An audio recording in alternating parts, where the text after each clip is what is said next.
Ikinagulat ng mga residente ang hindi inaasahang bisita sa isang barangay sa Bataraza, Palawan. Namataan ng malaking buhayang yan. Pasado alas 8 kagabi sa ilalim po ng isang bahay. Kwento ng uploader, ilang minuto lang nagtagal ang buhaya at bumalik din agad sa tubig.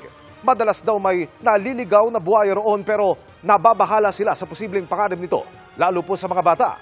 Ayon sa Palawan Council for Sustainable Development, isa ang Bataraza sa bahagi ng probinsya na marami po ang buhaya.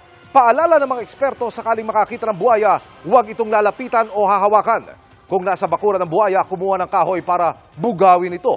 At tumawag sa Animal Control o DNR para sila ang kumuha sa buhaya. Mga kapuso, samahan nyo kaming tumutok 24 oras. Bisitahin at mag-subscribe sa GMA Integrated News sa YouTube. Sa mga kapuso abroad, bisitahin ang GMA Pinoy TV at www.gmanews.tv.